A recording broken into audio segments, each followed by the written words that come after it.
Hello, streamers. I'm Kristen, And I'm Christina. and we are your hosts for Up Next. We are actors and comedians and decided to put our binge watching to use. Every other week, we'll highlight one genre, but 2 movies or TV shows, one old and one new. Plus, every episode will let you know what's hot and what's not on the countless streaming services. So sit on your couch and den and grab some popcorn to find out what to watch tonight. From yours truly, The gals of Up Next. So, Christina, was there anything interesting that you watched this week? I honestly just watched a lot of Grey's Anatomy. It's easy to watch. I can put it on while I'm cleaning, cooking. What about you? Funny you say that. I'm still watching Stranger Things. Last episode, I did say that I was watching Stranger Things, and I am indeed still doing that. So I'm on the 3rd season right now, and I haven't really watched as much, but I do love Stranger Things. All the kids, I love watching them grow. So good. 10 out of 10. Oh, wow, you're going to be done soon. I am, and I'm going to cry. So, yeah, just to, keep going with these icebreakers. And it kind of goes with today's, movie and TV show that we're going to be talking about today. What kind of superhero or villain would you be? Okay. Like, you can make one up in your head that's, like, not around, or just, like, one that's already, Yeah. created. That's a very good question. I feel like, okay, I would be a superhero, definitely not a villain. I'm not a villain type person. So I'm gonna just not do villain because that's not me. I'm so nice. So superhero, I would probably be like a water creature. Um, again, you guys know this. I love the water. But I don't know. I think I would be kind of Trident. Sorry, Ariel's dad, but powerful, like superpowers. He kind of has superpowers. I would be Ariel's dad, but extra, flying too. Oh, I like that. Anyways, what would you I be? could definitely see you in the water, like, every day, soaking up the sun, Oh, absolutely. fighting crime. Oh, yep. I don't know if I would want to be like a superhero, but I wouldn't want to be a villain either. I feel like I would be more of like the in-between, like a vigilante almost. Okay. Kind of like a Daredevil-esque, but I have my eyes. You know? Yeah. Yes, I know exactly what you're saying. Like I have a life, but I also, want to kick ass and stop crime. Like basically that movie Kick-Ass. Yeah, probably. An everyday teenager, just we have a life, but we're also a superhero. To keep it up, what is an irrational fear that you have? We talked about this last night, actually. I don't know why, but I've always had it. It's quicksand. That is a solid, that's yes. Okay, I have 2. Quicksand and a paper cut to the eyeball. The heck? What I the know, heck? it's so weird, but, like, you know how, like, you're walking down a hallway and you have all those papers on the sides on, like, the boards, like the cork boards? And how, like, the gush of wind comes and, like, they fly up? I have a fear that one day it's gonna cut me right in the eyeball. That is so random. I can't explain why, but I've always had that thought anytime I saw a piece of paper like that. It's like Final Destination up in there. Oh, okay. No, that makes sense.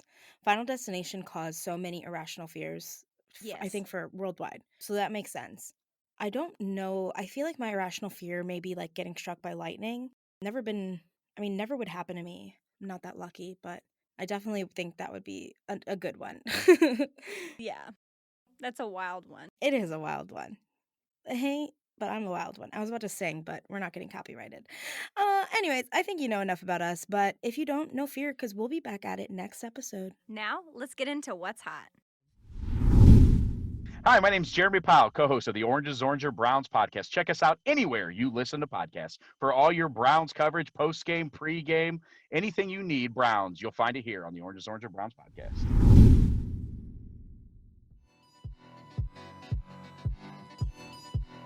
Now let's get into what's hot. What's hot? Legally Blonde just released on Netflix, and yes, she did wake up one morning and say, I think I'll go to law school today. And we get it, because we also woke up one day and said, I think we'll start a podcast today. What? Like it's hard? Hot, always. Family Reunion Part 3 is out right now on Netflix, which is nostalgic, because I would kill for a family reunion right now. And I would rather be killed. Hot. Not. What Lies Below on Netflix. The dude in it, hot. The actual movie itself, I couldn't get through 5 minutes. Not. Godzilla vs. Kong on HBO Max was all the talk this week. But all I can wonder is who their personal trainer is. Hot, but a little not. If you're not worried about your mental health this week, absolutely check out Q Into the Storm QAnon docuseries on HBO Max. Seaspiracy on Netflix has been at the forefront of our minds this week. Should you watch it or not? Then you end up clicking past it. But this is as big as Blackfish. It's time to stomach it and watch. We think it's hot, but it's not if you don't care about our oceans and climate change. Stranger Things alumni are growing up so fast and slaying the entertainment industry. We've got Gaten Matarazzo trying to be the new Ashton Kutcher, not so successfully on prank encounters, although the new season does kind of slap. Hot if you're corny. Then we got the ever-evolving Kayla MacLachlan starring in Concrete Cowboy on Netflix. Obviously hot. Idris Elba's in it. And oh my god, is he hot. Kristen, we're supposed to talk about the show. Oh, yeah, sorry. Anyway, Millie Bobby Brown is stealing every role and everyone's heart in Godzilla vs. Kong. We're still trying to figure out if it's hot or not. Any help is appreciated. Made for Love is on HBO Max. Really nice HBO Max. I'm not made for love, so I'm just gonna say not hot because I'm bitter. HBO Max has also dropped a timeless sitcom, The Nanny, along with South Park's Vaccination Special. Yes, they are still around. No, they will never leave. Definitely hot if you like foul language, and not if you're an anti-vaxxer. And obviously, you need to check out Invincible, with new episodes each week on Amazon Prime. It's hot. Everything about the show is hot. Jalapenos? Caliente. Habaneros? Hot. Invincible? Have you ever seen Steven Yeun? Yum. Now that you're up to date on what's hot And not. every episode will also be giving you some quick facts from the year the older movie was made. This week's pick is from 1999, so here are some headlines you may have seen on the news that year. Bill Clinton was impeached. Funny? That's not funny. The Roth IRA was introduced by U.S. Senator William V. Roth Jr. That's just a fun fact. George W. Bush announces he will seek the Republican Party nomination for President of the United States. Crazy. He won. And the first version of MSN Messenger is released by Microsoft. In sports, the New York Yankees sweep the Atlanta Braves to win their 25th World Championship. Sean Elliott of the San Antonio Spurs hits the what is known now as the Memorial Day Miracle in the playoffs. Lance Armstrong wins his first Tour de France. And in entertainment, there are so many shows and movies released, including but not limited to Family Guy, Futurama, SpongeBob SquarePants, Tarzan, Toy Story 2, Star Wars Episode 1, The Phantom Menace, and last but not least, The Mummy, which we will be discussing right now. We're going to talk about The Mummy today. It came out in 1999. It was directed by Stephen Sommers. So, Stephen Sommers and Lloyd Fonville wrote the screen story for this, among many others, because it went through a lot of different hands, actually. It is starring Brendan Fraser, our beloved, Rachel Weisz, John Hannah, Oded Fair, Arnold Vosloo, and many others. So the budget for this film was $80 million, and the special effects team actually spent $15 million of that budget. But when the movie was released, they actually grossed over $416.4 million. That's wild. And the studio loved it so much, they were like, can we get a sequel, please? That is crazy. That's so much money. I got goosebumps. You can find this film on HBO Max, and their description says, Brendan Fraser and opposing teams of treasure hunters uncover a 3,000-year-old Egyptian tomb and awaken an ancient evil curse. In this power-packed 1999 remake, Rachel Weisz co-stars in this rollicking thrill ride that finds them dealing with the evil mummy Imhotep, ferocious local warriors, deadly plagues, and the nastiest flesh-eating beetles to ever hit the big screen. Why did they say rollicking? I'm done. Anyways, that's the only part that I hate. Frolicking, almost like frolicking. Rollicking thrill ride. Like, what is this word? Anyways, enough of that terrible description, although it was very good. Christina, can you describe for our listeners what happens in the movie in your own words? So, in my own words, this is a story about adventure, love, and sacrifice. I think this movie follows a librarian named Evie. She's the daughter to a famous explorer who wants to live up to her name. You know, she and her brother, they save this man who is Brendan Fraser, who plays Rick O'Connell. Yes. And they save him, who is actually about to get killed for doing something very naughty. And so they save him because he actually knows where the ancient city of Hamanoptera. Hamunaptra. I'm sorry if I butchered that, everyone. Because they want to go find this, like, you know, this place that no one's ever found until this guy found it. And they set up this exploration group. And this other group actually joins too. And they accidentally awaken a very, very old mummy who will stop at nothing to bring back the love of his life. He brings these plagues and curses with him, so now Evie, Rick, and her brother, and many others must stop him before it's too late. Yeah, pretty much summed it up. The only thing is, it's a 3,000-year-old man ancient curse because they say it literally 40 times in the movie. They're like, we've been trying to hide this for 3,000 years. And they say it like 20,000 times. But pretty much you were spot on. It's a librarian and she falls in love with this hot ass Brendan Fraser, which I don't blame her. And I think my favorite thing is just her saying, O'Connell, and smiling like every fucking 5 minutes. So it's funny. It's good and it's funny. You laugh. Yeah. It's a laughing movie. I love this movie. You heard it in the last episode. This is my favorite movie, hands down. Oh, which makes sense because it is really good. I hadn't seen it in a while. I only remember it from Universal Studios and the ride, but it definitely lives up to it lives up to the hype of being people's favorite movie, which is I get it. It's got love, it's got adventure, like I said, sacrifice, guns. It's like the Indiana Jones Yes. of that type of movie. Super adventure. It's really fun. And fun fact, Rachel Weisz is the only actress that was offered the role first. Everyone else's roles was intended for another actor, so. Yeah, did you know that it could have been Leo? Leonardo what? Yes. What? Yes, he was supposed to like film another thing and then they offered it to him and he was like, "No, I can't do both." And then he tried to get the other production to like stop for a little bit and they're like, "No, we can't." So he ended up choosing that production who ended up not doing anything with it. His loss. But Brendan Fraser, I couldn't see anybody else as this character. Absolutely not. Brendan Fraser killed it, slaughtered it. This was made for him. Absolutely. And like he's not like your typical like hero and she's not your typical like heroine. And I think that's why I love this movie so much because like he's not like saving this like damsel in distress or you know, she's like this very powerful educated woman who honestly like saves him first. And then they just happen to fall in love. Like it happens to go together. Like they don't need each other. I agree. Ugh, so wonderful. Speaking of all these characters, what's your favorite character? So I actually love Benny, played by Kevin O'Connor. He is so funny. Like he's a character who just adapts in the situation, you know? Yeah. Like he just has this like survival instinct. He must do anything to survive. And he's just so funny. So my favorite character is the warden, God Hassan. I think he's literally so funny. Like I laughed every time he was on screen just because of like him and Benny have the comedic the relief in between all this action, and he just constantly is like ah, and it's just my favorite.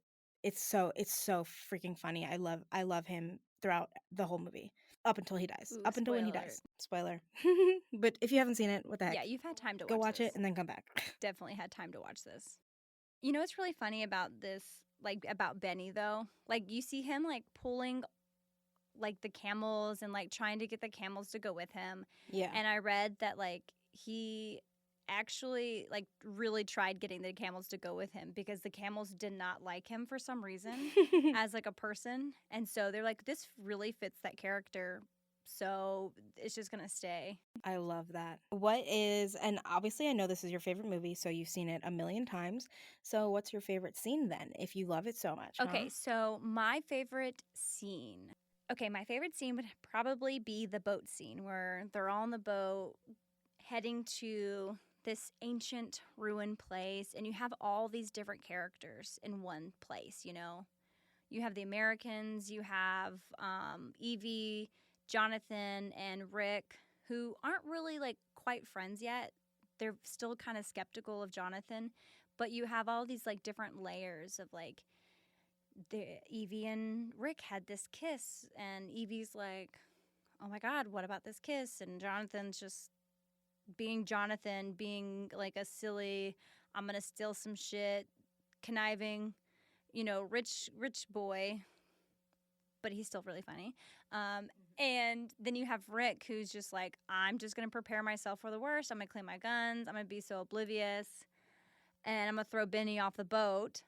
And then you have like oh my God, the Magi. I think it's the Magi. And they come aboard the boat, and then there's like that huge explosion, and you have like all these people like flying everywhere. And I'm sure from like a, studio standpoint, like that took days to film, I'm sure. So I just think it was really cool and like full of action and adventure. Yeah, I think it really sets up the story and the characters and like how those two groups are going to intertwine with each other when they get to Hamanoptera. Yeah, no, the boat scene was like kind of, I don't want to say the climax. It wasn't the climax, but it definitely started all the action. Um, we got it in the first 2 minutes of the movie when O'Connell was running away from the Magi and like was trying to stay alive with all the guns and stuff. And then we finally got our second action part with the boat scene. So that was like really, it set up everything. So it was exciting. Um, I think my favorite scene would have to be, I'm kind of cheating, but my favorite scene, I guess, is all the plagues. All the um, what? the The plagues. So plagues. they're like, "Oh, the plagues are gonna come with with this ancient evil curse is the plagues," and then you start seeing the water turn to blood and the locusts and the boils and the like fire, um, the fire falling from the earth. I just loved it all, and that's what sticks out the most to me because I don't know, I just thought it was really cool. So I think that's my favorite. Multiple scenes all in the same like 10 minutes. So Oh yeah, I definitely get that because it really like sets up the pace for these characters who are like, we have to kill this guy like super fast or it's gonna be too late. It really like speeds up the movie. yeah, which is great because you always need like something to keep it going. So they chose a good one. They really did. They were like, don't let him get his full face, and then he kills everyone in his, or kills everyone who opens up the ancient book, Yeah. and then he gets his full face. And Love that. this movie's so fun and like so smart about their storytelling. They have so much like foreshadowing. Stephen Dunham's character, I think it's Stephen Dunham's character. He has like his glasses, and like when he's playing poker like on the boat, he like talks about how he needs his glasses cuz he can't see. And like that really like foreshadows him losing his glasses whenever he's leaving that like temple area when he's like fleeing from the locusts and like the mummy, and then he dies. Yeah, they definitely did do well with foreshadowing, and which is also another death with my favorite boy, Gad Husan, where he's like, I hate bugs all the time, and then he dies by bugs. We love that. Yeah, he steals the bugs that kill him though. Yeah, he. I love him, but he's so stupid. So dumb, but so fun. And like even I don't know if you caught this. I was watching you when we were watching this to see if you would catch it. You know how the guy was like looking at the map that Jonathan and Evie showed him. I can't remember his name. It's like the head guy of the Oh, library, yes, yeah. and then he burns the map. Mhm. And you said, "Oh, he's stupid" or something. I did. And I was like, "Oh, I was like, he's burning it for a reason." And I was seeing if you were gonna catch up on that, but you hadn't seen it in a long time. No. And like, he's burning it because he didn't want anybody to find it, Mhm. which you find out later. When he comes back. Yeah. And they're like, "What are you doing here?" And he's like, "Bitch, I've been trying to hide this curse that." Okay, this is another thing. This thing was hidden. This ancient evil creature has been hidden for 3,000 years. Everyone's trying to keep it hidden away.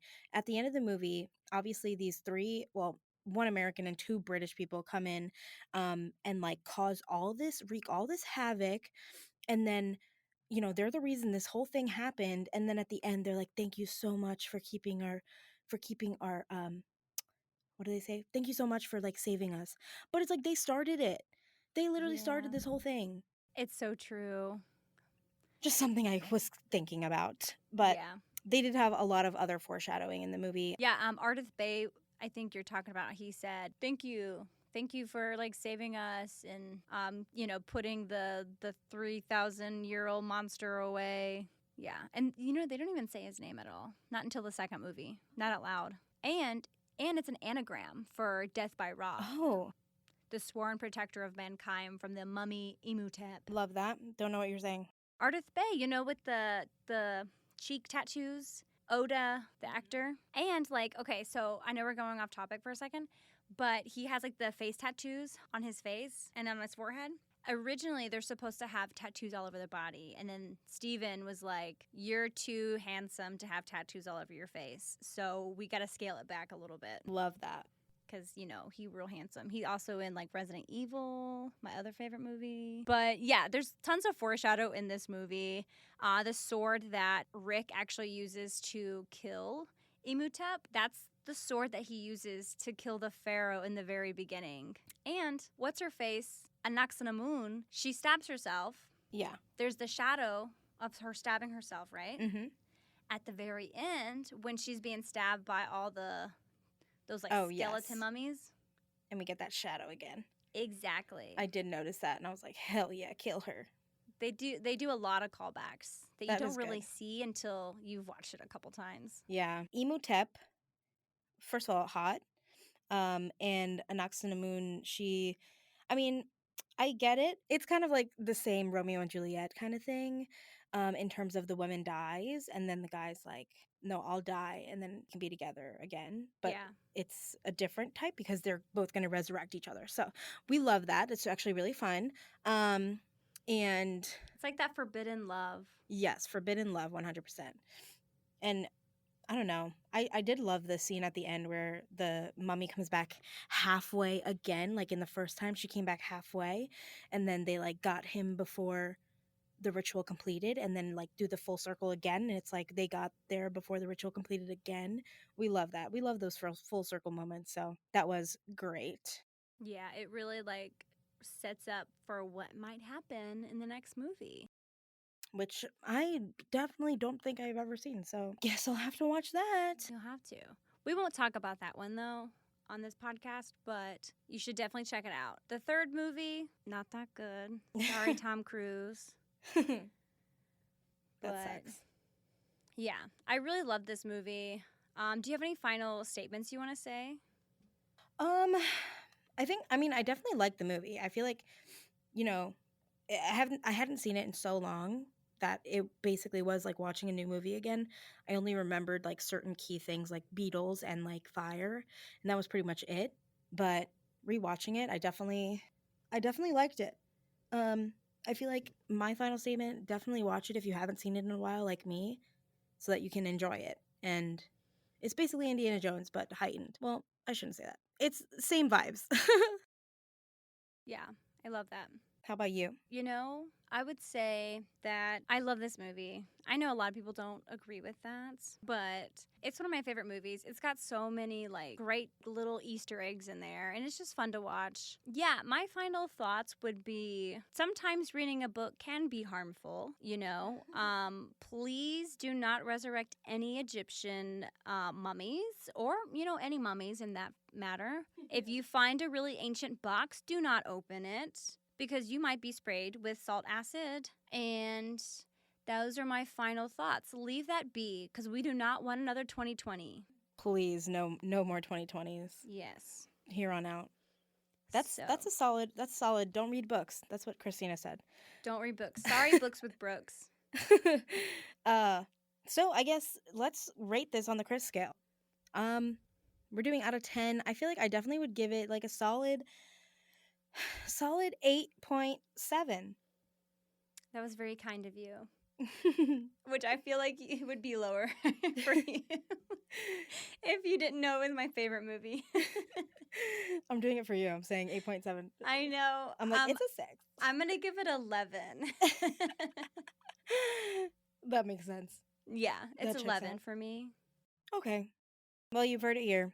It got an 8.7 from me, got an 11 from the other Chris. So, guess you're going to have to go and watch it and give it your own Chris scale rating and let us know on Instagram. So, before you go and stream The Mummy on HBO Max, let's go check out what is trending right now on all the hottest subscription services. Hi, my name is Sam Post, owner of Phenomenal CBD Store and PhenomenalCBD.com. That's like phenomenal, CBD.com. Tune in where we talk with experts about how the amazing hemp plant can make a difference for people's health and well-being from the Press Play Podcast Network.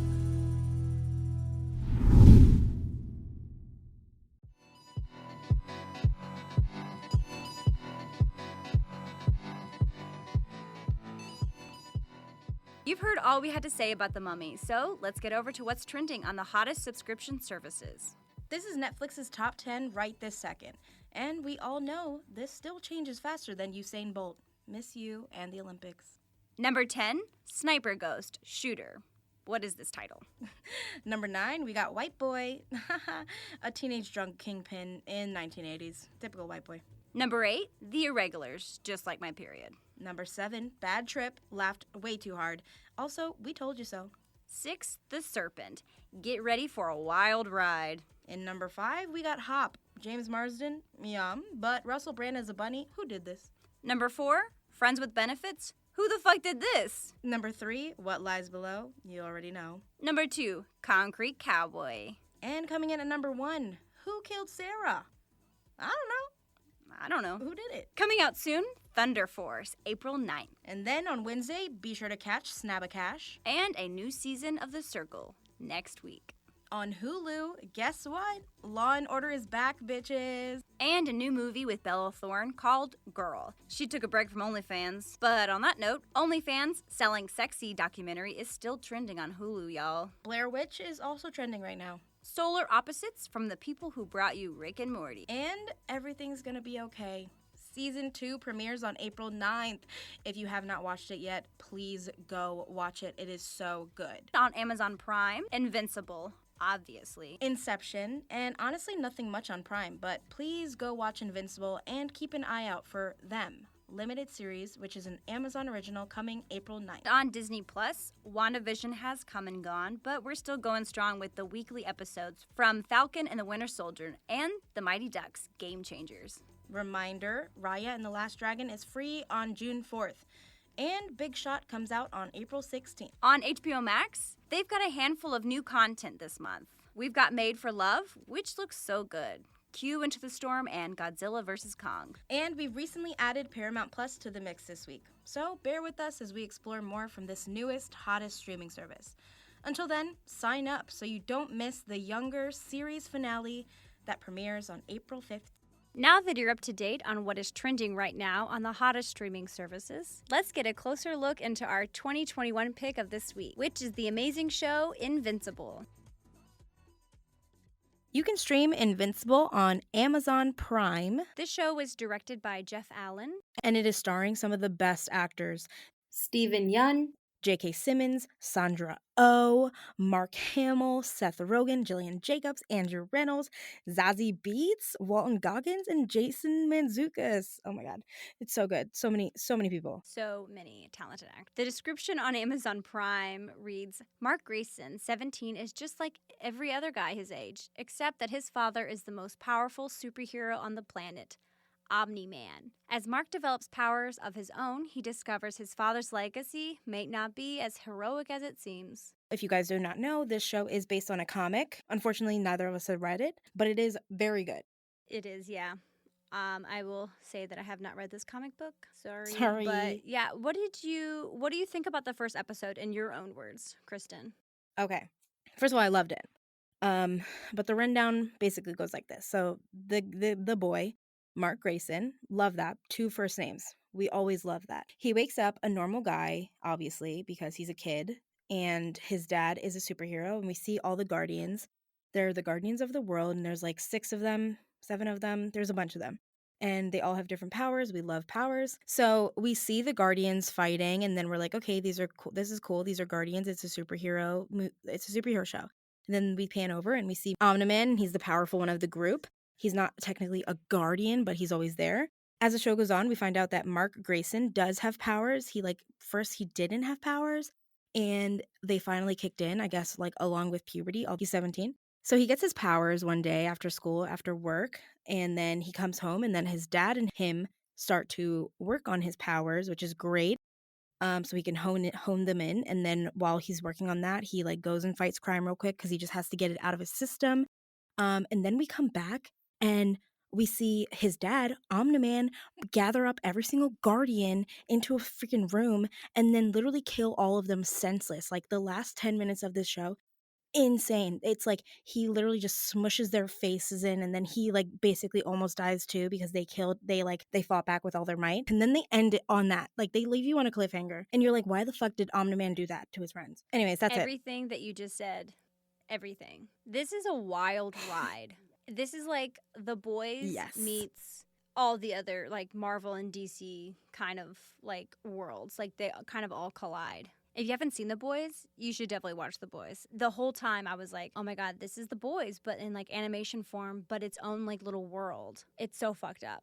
Yeah, I have not seen The Boys, but this show, it's so hard to explain because it's a superhero show. Like if you don't like superheroes, you're not gonna like this. Although you honestly might because it's that good. Like I'm gonna post a picture on our Instagram, so go check it out. But I had goosebumps almost the entire time watching this. Just like it was so good. I thoroughly enjoyed it, and I don't watch superhero stuff like that, so that's big. Yeah. I know I've tried to talk to you about like all like like WandaVision and like other movies and TV shows like that, and you're like, yeah, this TV show is really great, and there's so many like amazing characters in this too. Like, who would be your favorite character? That is so hard. And I'm going basic. Ugh, this is so hard because my favorite character, I'm not going to lie, there's 3 episodes that is out right now as we're recording this podcast. So after watching the 3 episodes, in the second episode, there's new characters, which are like basically the baby guardians that they're trying to make into guardians.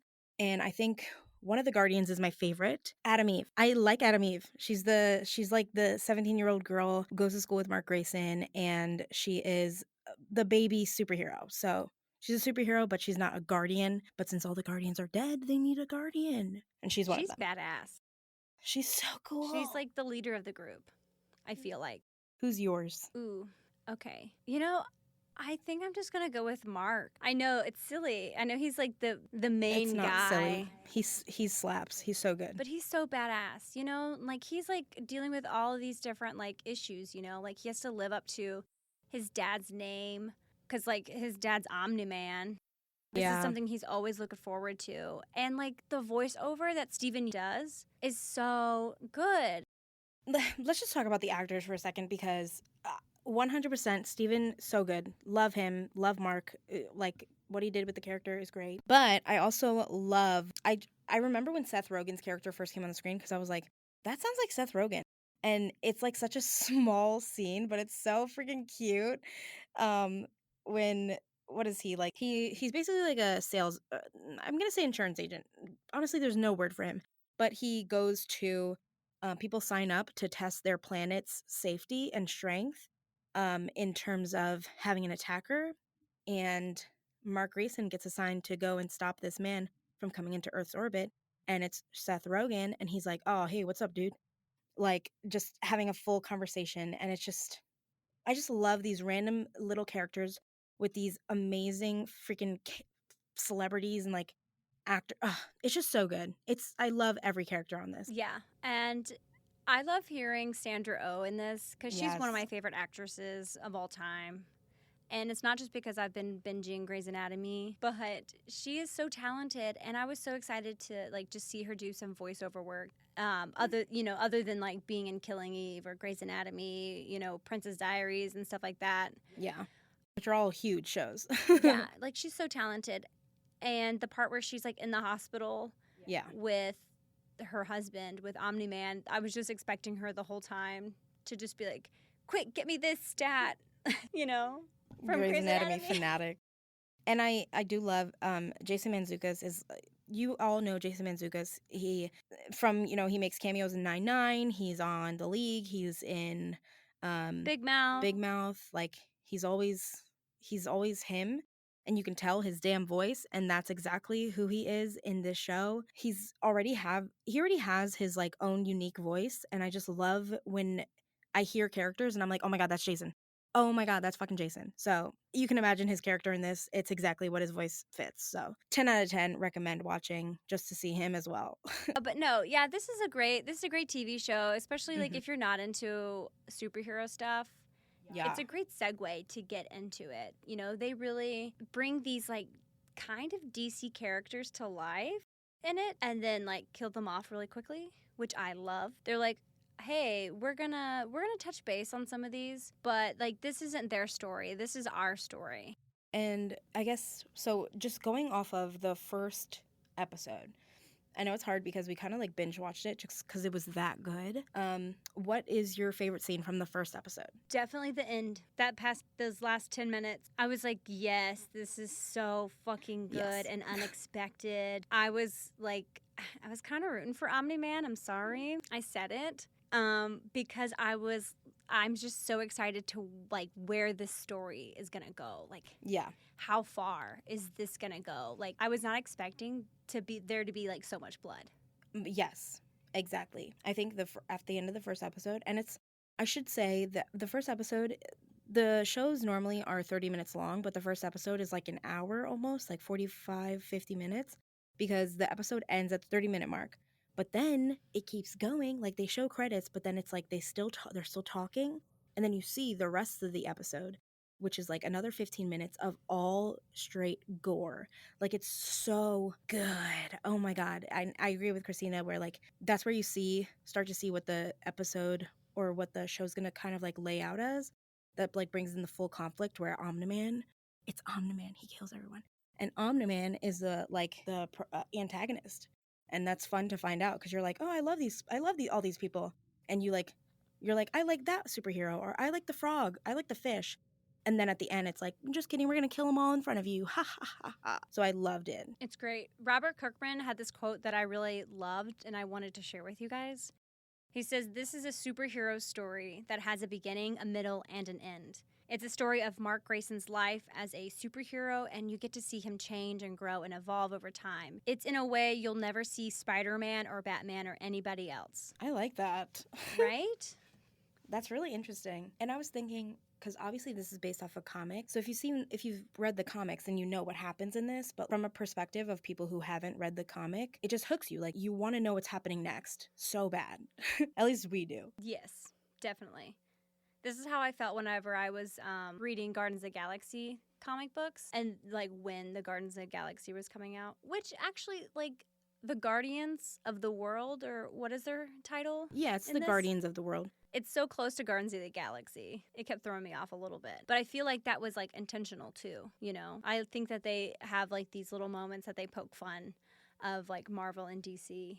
Oh, yeah. And I'm here for it. And in the first episode, we have this Mark Grayson character. And first of all, like Christina said, his mom, Sandra Oh's character, she's the human. She's like the only human in a family of two boys who are also both superheroes. So it's like, she's like the nice refresher of like an actual human in between all these crazy freaking superhero fights and stuff. And it's a normal day. When we find out the dad's a superhero in the beginning of the movie, and he comes home and she's like, oh, he's late. He's probably in Germany or something. And you're like, what? And then he walks in and he's the actual superhero. And you're like, oh my God, I get it. It's Omni-Man. Oh my God. But then they're like, what should we do for brunch? Do you want to go to Paris? Like, first of all, imagine getting up in the morning and being like, do I want to go to Italy today or Germany? And then just doing it and coming back in time for work. Can't imagine. I would love that. I wish I could do that right now. But no, it's like her character's so great, and you're right. It is such a refresher because you have these two characters, you know, and like they talk about like in the other episodes of like how the father and mother relationship, like they met while he was like trying to save her, okay, and it gives him this like human quality. Yes. You know, that he can love and that he's not just a superhero. He's more than that. He's like this father and this husband who very much loves his family, and he keeps that outside of the house. Mm-hmm. And he is a father and a husband whenever he walks into that house, okay? Yeah. And then with the mother and the son relationship, she's like scared to lose him Mm-hmm. because he has been like, they've been like best friends. They've talked to each other. They've had like such a great relationship. And she's worried now that she's going to lose him being like a best friend to her husband, because now they have that common thing now. Yeah. Which is so sweet. Imagine you're like, we're best friends, but now you're best friends with your dad. Like, that's so sweet. That's so cute. It's just like so human. That's that quality that they share together, is that humanity, that human quality. But this whole time he's been wanting to be like his dad. You know, he talks about like that's something he's dreamt of like his whole life, is Yeah. to being just like his dad. And I am excited for the downfall and that emotional like trauma that's going to happen to him when he realizes his dad is not the person who he thinks he is. I 100% agree. Like, they're really good at leaving seeds, kind of like the Mummy. They're very good at setting everything up to make, you know, when it all falls down, so much stronger. And something that he says, I'm not even exaggerating, so many times throughout the show, is, I just want to be just like my dad. Like, I just want to be just like you. He says it way too many times to count. So I'm so excited for that. Like, oh my God. Yeah. Oh my God. Did you notice like on the Invincible, like how the logo comes up? Oh my God, yes. I wanted to blood? talk about that too. I forgot about that. Dude, I think like the last episode, it's going to be covered in blood. Mm-hmm. Something they do, which is absolutely incredible, so fun and so creative. They bring in the title scene where it just says Invincible, the actual name of the show.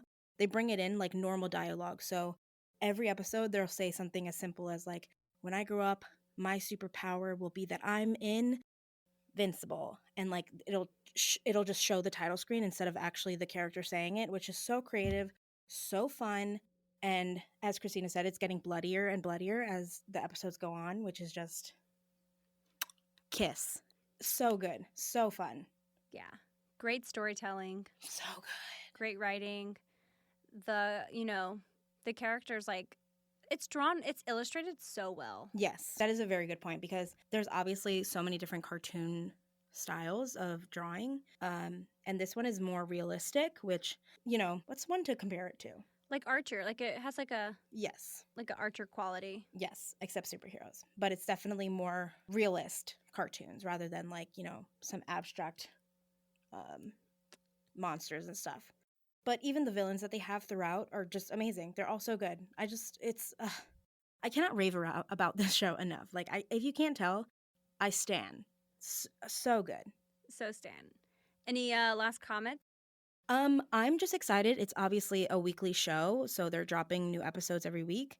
And God, it's just so good. It's like the next WandaVision. I really feel like, in terms of people like so excited for the next episode to come out, WandaVision had that same effect on people, and this show is kind of pretty much doing the same thing to people who really thoroughly enjoy action and comics and cartoons. Like, this is at the same level. So they're doing something right. Yeah, I definitely think this is going to be something that people are going to talk about for a while.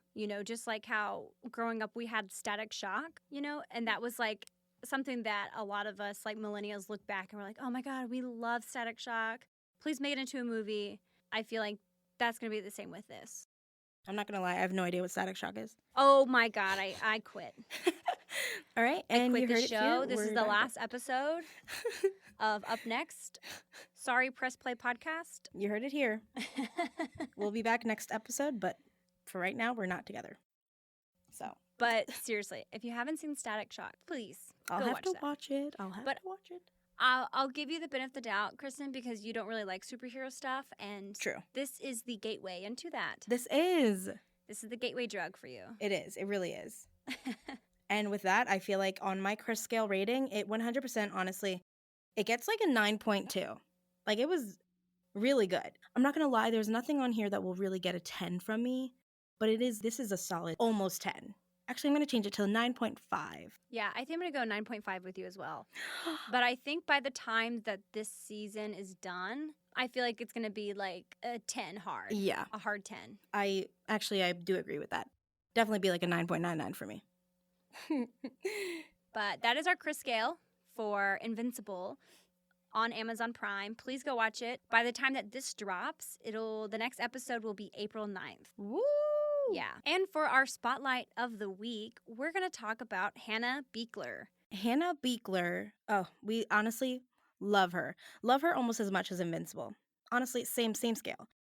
She made history as the first African American to be nominated for an Academy Award in production design, which she did win for her work on Black Panther. She also was a production designer for many other movies like Moonlight, Lemonade, Creed, Fruitvale Station, and others. Yeah, she's worked on so many things.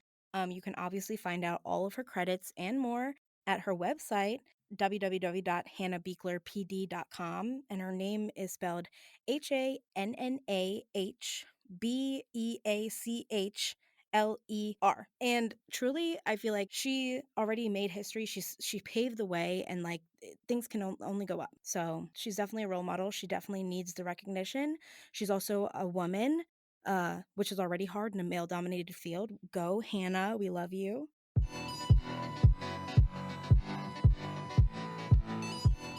After you finish stalking Hannah Beachler, please be sure to like, subscribe, share, tell your friends, and obviously rate your new favorite podcast up next. Follow us on Twitter, Instagram, and sometimes Facebook, and definitely be sure to check out all the other podcasts on the Press Play Podcast Network. Bye, Streamies! Bye!